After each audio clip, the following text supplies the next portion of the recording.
Hola amantes del terror, repasemos algunos reportes que nos han enviado. Hola, me llamo Carlos y les voy a contar lo que me pasó cuando heredé la casa de mi abuela en el interior de Minas Gerais. Era un edificio antiguo, de 3 plantas y un ático, que nadie de la familia había visitado en décadas. Mi abuela siempre decía que había cosas allá arriba que era mejor dejar en paz, pero nunca le hice mucho caso a sus supersticiones. La primera noche en la casa transcurrió tranquilamente, pero a las 3:47 de la mañana me despertó un sonido extraño que venía del piso de arriba. Parecía el clic de una cámara antigua, seguido de un destello que iluminó brevemente las escaleras que conducían al ático. Pensé que podría ser un problema eléctrico, pero cuando bajé a revisar el cuadro eléctrico, todo estaba normal. Al día siguiente, decidí explorar el ático por primera vez. Subiendo las escaleras que crujían, encontré un amplio espacio lleno de muebles cubiertos de sábanas polvorientas, baúles antiguos y, en el rincón más alejado, una mesa con una cámara de los años 50. Junto a ella había una fotografía en blanco y negro enmarcada que mostraba a un grupo de personas en una fiesta de cumpleaños. La imagen estaba un poco descolorida, pero aún podía distinguir a una docena de personas sonriendo a la cámara. Lo que me llamó la atención fue una de las figuras al fondo de la fotografía. Era un hombre de mediana edad que parecía mirarme directamente a mí, no a la cámara. Sus ojos tenían una expresión extraña, como si intentara comunicar algo urgente. Por mucho que cambiara el ángulo de la fotografía, esos ojos parecían seguirme, manteniendo siempre el mismo e inquietante contacto visual. Esa tarde, mientras organizaba las pertenencias de mi abuela, me encontré con doña Marta, la vecina de 80 años que había vivido al lado durante más de 50. Conocía bien a mi abuela, y cuando mencioné la fotografía del ático, su rostro se puso serio. Carlos, dijo en voz baja, tu abuela me hizo prometer que avisaría a quien heredara la casa. Si alguien desaparece de esa foto, no te mires en los espejos de la casa. Por favor, confía en mí. La advertencia me pareció extraña, pero me prometí seguir las instrucciones. Sin embargo, con el paso de los días, empecé a notar cambios sutiles en la fotografía. Las expresiones faciales de la gente parecían diferentes cada vez que la miraba. Algunas figuras que antes sonreían ahora parecían preocupadas. Otras en el fondo de la imagen parecían haberse acercado al centro. La situación se volvió aún más extraña cuando empecé a oír el clic de la cámara todas las mañanas, siempre a la misma hora. Era como si alguien estuviera tomando fotos en el ático, pero cuando subí a comprobarlo, no encontré a nadie. La vieja cámara siempre estaba en la misma posición, cubierta de polvo, aparentemente intacta durante décadas. Una semana después de mudarme a la casa, ocurrió algo realmente inquietante. Al volver a examinar la fotografía, noté que una de las personas había desaparecido por completo. Era una joven a la izquierda de la imagen, sonriendo junto al pastel de cumpleaños. Ahora solo había un espacio vacío donde debería haber estado, como si la hubieran borrado cuidadosamente de la fotografía. Recordé de inmediato la advertencia de doña Marta sobre no mirarse en los espejos. Pero la curiosidad me venció. Esa noche, mientras me cepillaba los dientes en el baño de arriba, vi una figura femenina reflejada en el espejo detrás de mí. Era la misma mujer que había desaparecido de la fotografía, con el mismo vestido blanco de la fiesta. Estaba de pie en la puerta del baño, observándome con expresión de urgencia. Me giré rápidamente, pero no había nadie. Cuando volví a mirarme en el espejo, ella seguía allí, ahora señalando hacia el ático. Sus manos se movían frenéticamente, como si intentara decirme algo importante. Sentí un escalofrío al darme cuenta de que sus labios se movían, pero ningún sonido llegó a mis oídos. Durante los días siguientes, la situación empeoró drásticamente. El marco de la fotografía empezó a calentarse al tacto, como si estuviera vivo y vibrara con energía propia. El calor era tan intenso que me quemaba la piel si lo tocaba durante más de unos segundos. Además, más personas empezaron a desaparecer de la imagen, una cada noche, siempre con el mismo patrón, primero borrosas, luego desvanecidas, hasta desaparecer por completo.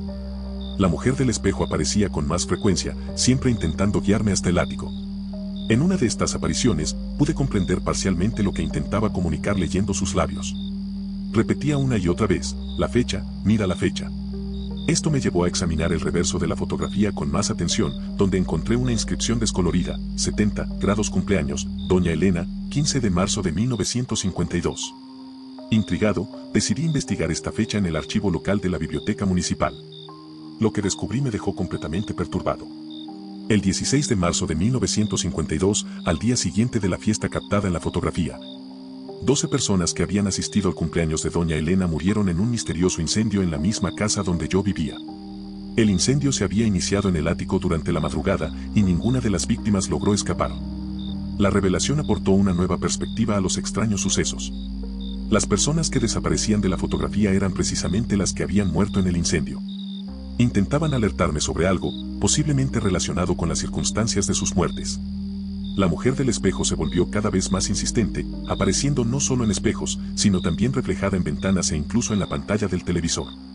Una noche, finalmente cedí a las súplicas de la aparición y subí al ático a las 3:47 de la mañana, justo a la hora en que siempre oía el clic de la cámara. Allí encontré la fotografía temblando violentamente en su marco, como si la sacudieran manos invisibles. El flash de la antigua cámara se disparó solo, iluminando toda la habitación con una luz sobrenatural que reveló las siluetas de varias personas alrededor de la mesa. En ese momento, comprendí que las almas de las víctimas del incendio habían quedado atrapadas en la fotografía, reviviendo eternamente ese último instante de felicidad antes de la tragedia. No eran malévolas, solo ansiaban que alguien supiera la verdad sobre sus muertes. La cámara seguía funcionando como un puente entre los mundos de los vivos y los muertos, capturando no solo imágenes, sino también la esencia de las personas retratadas. Con el corazón latiéndome con fuerza, tomé la fotografía y la examiné una vez más. Ahora solo quedaban 3 personas en la imagen, incluyendo al hombre que siempre me observaba con esos ojos penetrantes. De repente, me di cuenta de que no me miraba con malicia, sino con una silenciosa súplica de ayuda. Sus expresiones no eran amenazantes, eran las súplicas desesperadas de almas perdidas que necesitaban paz. El marco se quebró con un ruido agudo y me di cuenta de que la fotografía se estaba deteriorando rápidamente. Las figuras restantes comenzaron a desvanecerse y me di cuenta de que tenía poco tiempo para descubrir cómo liberarlas. La mujer del espejo apareció por última vez, señalando una pila de periódicos viejos en un rincón del ático.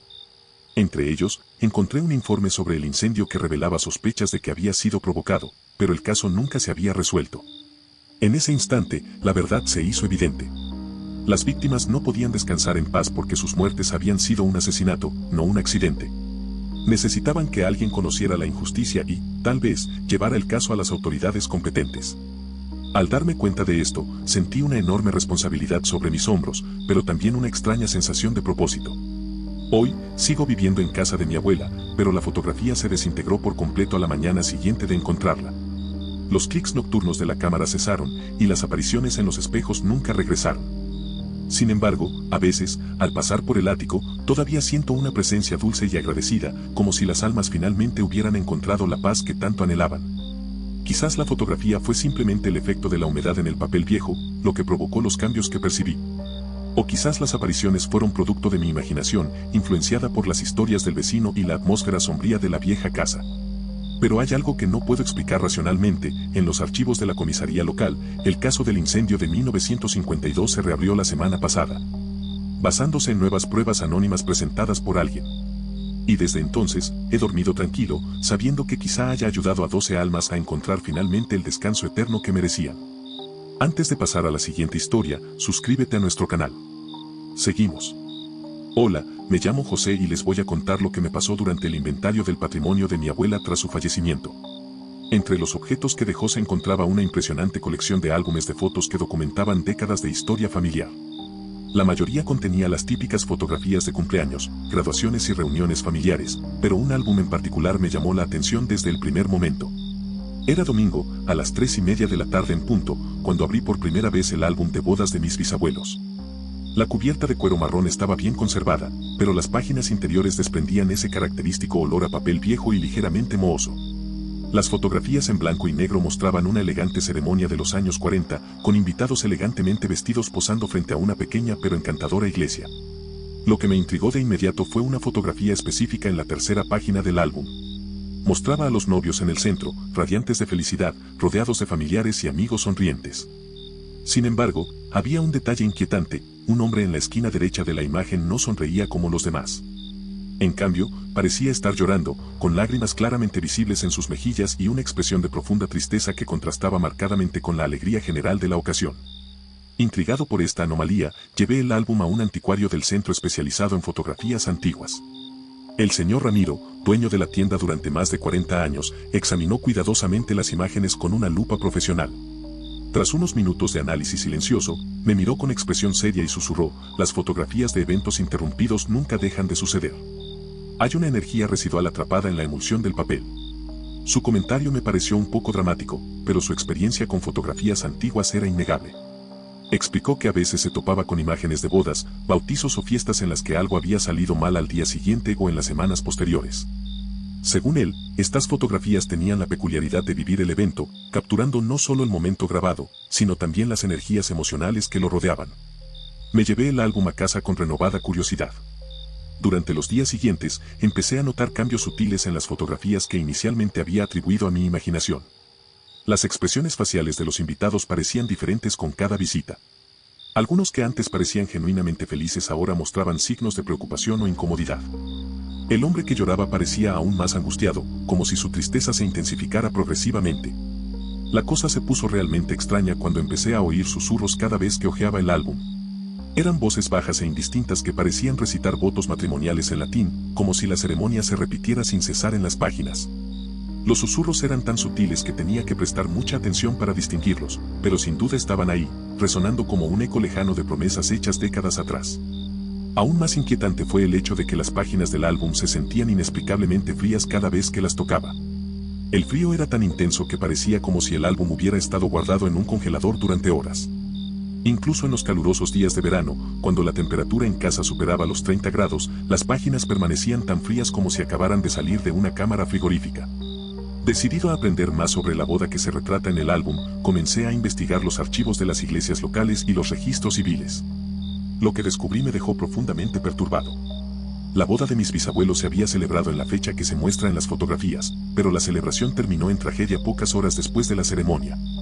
Según relatos contemporáneos encontrados en periódicos antiguos, la mayoría de los invitados a la recepción de la boda sufrieron una grave intoxicación alimentaria. Al parecer, algo en la comida servida en el banquete estaba contaminado, lo que provocó varias hospitalizaciones. 3 de los invitados, incluido el hombre que lloraba en la fotografía, fallecieron en las 48 horas siguientes a la ceremonia.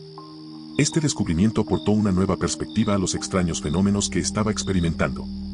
Los votos matrimoniales susurrados empezaron a cobrar más sentido, como si las almas de los invitados fallecidos estuvieran eternamente atrapadas en el momento de felicidad que precedió a su inesperada muerte. Permanecieron allí, reviviendo eternamente los últimos momentos de alegría que experimentaron en vida.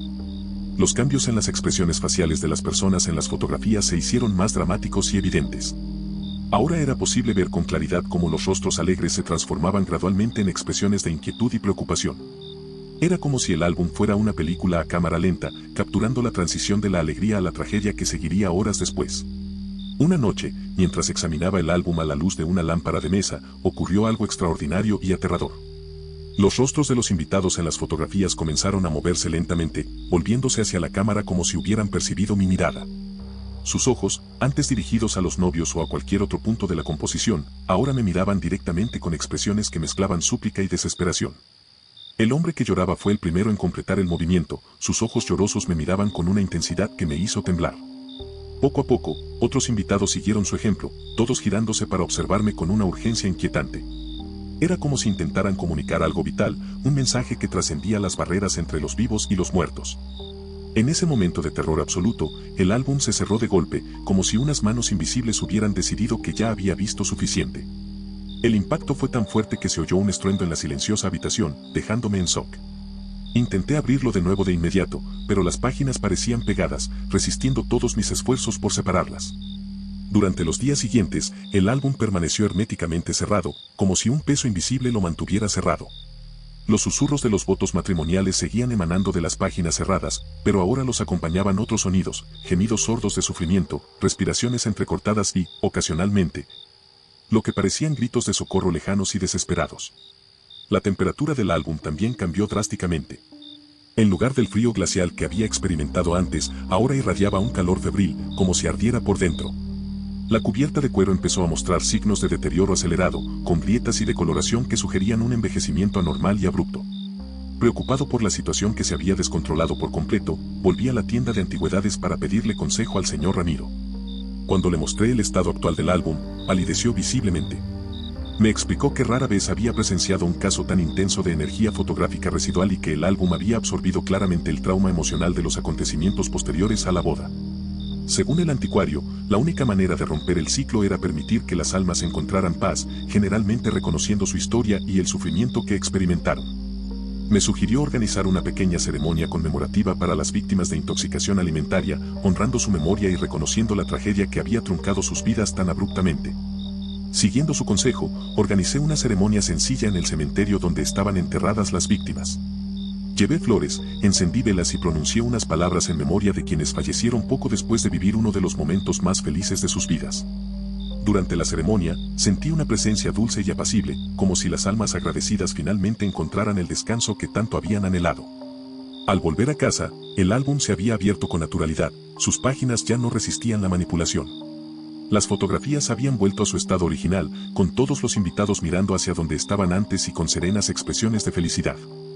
El hombre que lloraba aún mostraba signos de tristeza, pero ahora parecía más tranquilo, como si su angustia finalmente hubiera encontrado una solución. Los susurros de los votos matrimoniales cesaron por completo, reemplazados por un silencio respetuoso que sugería que las almas atribuladas habían encontrado el camino al descanso eterno. La temperatura del álbum volvió a la normalidad y dejé de experimentar fenómenos sobrenaturales relacionados con las fotografías de la boda. Hoy, el álbum permanece en mi estantería como un poderoso recordatorio de que algunas imágenes capturan más que simples momentos. Pueden preservar emociones, traumas y energías que trascienden la muerte física, creando puentes entre el mundo de los vivos y el de los muertos. A veces miro las fotografías e imagino lo diferente que habría sido todo si la tragedia no hubiera ocurrido, si esos felices invitados hubieran vivido para crear más recuerdos y experimentar más momentos de alegría. Quizás los cambios que noté en las fotografías fueron simplemente resultado del deterioro natural del viejo papel fotográfico, creando ilusiones ópticas que mi mente interpretó como movimiento. O quizás las voces susurrantes eran simplemente el sonido del viento que se filtraba por las rendijas de las viejas ventanas de la casa. Pero hay una certeza que llevo conmigo: a veces, el amor y la alegría de un momento especial pueden ser tan intensos que dejan ecos eternos, y estos ecos pueden perdurar mucho más allá de la vida física de quienes los vivieron. Esperando pacientemente a que alguien escuche sus historias y honre sus recuerdos. Antes de pasar a la siguiente historia, suscríbete a nuestro canal. Seguimos. Hola, me llamo Miguel y les voy a contar lo que me pasó cuando encontré una fotografía antigua que cambió por completo mi percepción de lo que realmente le sucedió a mi familia hace décadas. Todo empezó cuando organizaba las pertenencias de mi tío Fernando, quien había fallecido recientemente y me había dejado su casa como herencia. Era una propiedad modesta en el interior de Sao Paulo, llena de recuerdos y objetos acumulados a lo largo de toda una vida. Mientras limpiaba la oficina, encontré una caja de madera escondida tras una estantería polvorienta. Dentro había documentos viejos, cartas amarillentas por el paso del tiempo y una fotografía familiar que me llamó la atención de inmediato.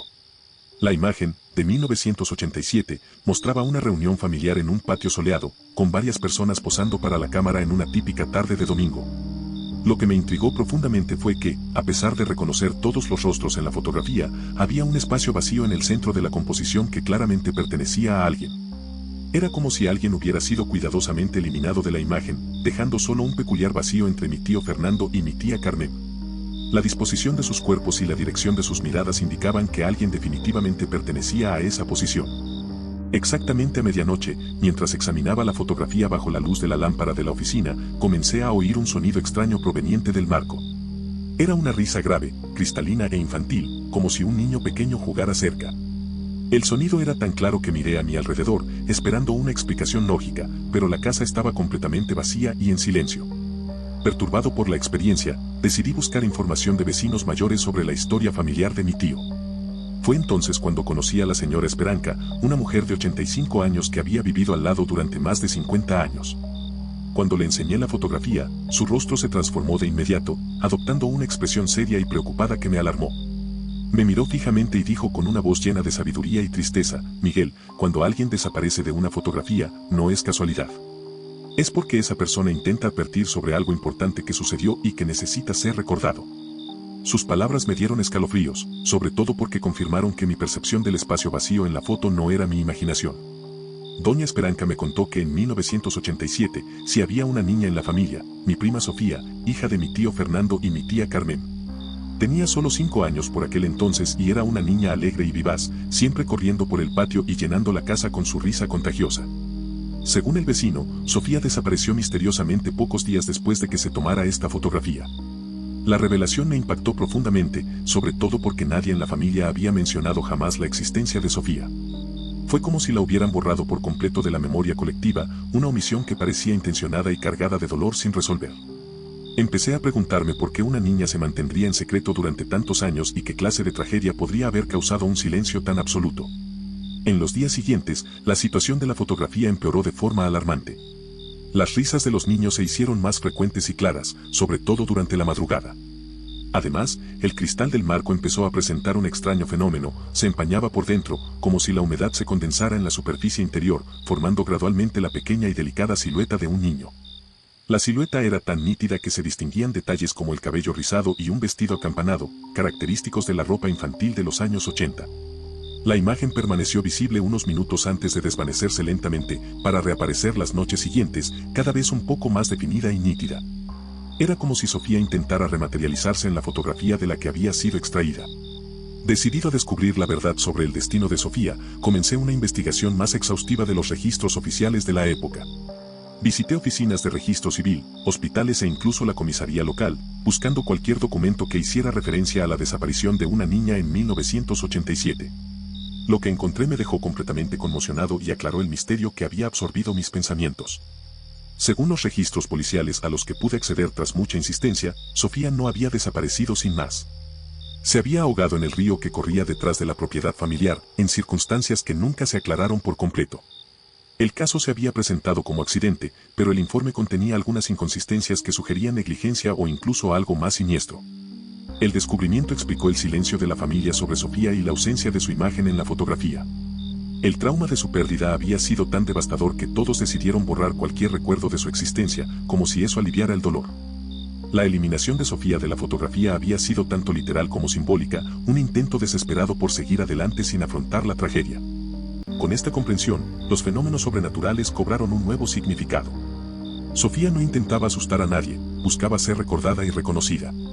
Su risa no era amenazante, era una súplica para que su existencia fuera reconocida nuevamente por la familia que había decidido olvidarla. La silueta en el cristal era su forma de demostrar que seguía formando parte de esa reunión familiar, incluso después de su prematura muerte. Una noche, mientras contemplaba la fotografía y reflexionaba sobre todo lo que había descubierto, ocurrió algo extraordinario. La silueta de Sofía en el cristal se clarificó más que nunca, y por primera vez, me di cuenta de que estaba gesticulando. Sus pequeñas manos señalaban con insistencia algo específico, atrayendo mi atención hacia el reverso del marco con una urgencia palpable. Siguiendo la guía de la aparición, le di la vuelta al marco y examiné cuidadosamente el reverso. Allí, escritas con una caligrafía descolorida, como la de un niño, encontré palabras que finalmente me hicieron comprender lo que Sofía intentaba comunicar: no fue un accidente. Él me empujó. La revelación fue devastadora y transformó por completo mi comprensión de las circunstancias de su muerte. En ese momento, el marco se quebró con un sonido fuerte y seco, partiéndose por la mitad como si la tensión acumulada durante décadas finalmente se hubiera liberado. La grieta dividió el espacio exacto donde Sofía debería haber estado en la fotografía, creando una línea que parecía simbolizar la división entre la verdad y el silencio que había envuelto su muerte.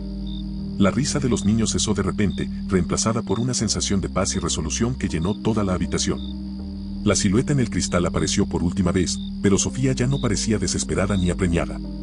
En cambio, había una serenidad en su actitud que sugería que finalmente había transmitido su mensaje y que alguien sabía la verdad sobre lo que realmente había sucedido ese fatídico día. Con la información que Sofía me había proporcionado, decidí reabrir discretamente la investigación de su muerte. Busqué un abogado especializado en casos sin resolver y presenté las pruebas que había recopilado, incluyendo el mensaje encontrado en el marco. Aunque sería difícil probar nada después de tantos años, al menos la verdad sobre las sospechosas circunstancias de su muerte estaba documentada y reconocida. La fotografía familiar nunca volvió a mostrar fenómenos sobrenaturales después de aquella noche. La grieta en el marco permaneció como un recordatorio permanente de lo sucedido, pero la ausencia de Sofía en la imagen ya no resultaba perturbadora. En cambio, el espacio vacío se convirtió en un silencioso homenaje a una niña que había sido injustamente olvidada por su propia familia. Hoy, conservo la fotografía en un lugar de honor en mi casa, no solo como recuerdo familiar, sino como un homenaje a la memoria de Sofía. Creé un pequeño altar junto a la imagen, con flores frescas y una vela encendida perpetuamente, para asegurarme de que nunca más sea olvidada ni borrada de la historia familiar. Es mi forma de honrar su memoria y reconocer la valentía que tuvo al hablar desde el más allá para revelar la verdad. A veces, cuando miro la fotografía, imagino cómo habría sido nuestra familia si Sofía hubiera crecido con nosotros. Pienso en las risas que habría compartido, los juegos que habríamos jugado, los momentos felices que nos robó a todos una tragedia que nunca debió ocurrir. Su ausencia dejó un vacío que jamás podrá llenarse, pero al menos ahora se la recuerda con amor y respeto. Quizás la risa que oí era solo el sonido del viento al pasar por las antiguas grietas de la casa, creando ecos que mi mente interpretó como voces infantiles. O quizás la humedad en el cristal del marco era simplemente el resultado de los cambios de temperatura que creaban condensación en patrones aleatorios. Pero hay una certeza que llevo conmigo: algunas verdades son tan poderosas que encuentran la manera de manifestarse, incluso cuando todos intentan enterrarlas en el olvido. Y algunas almas están tan decididas que no descansarán hasta que su historia finalmente sea contada y su memoria honrada como merece.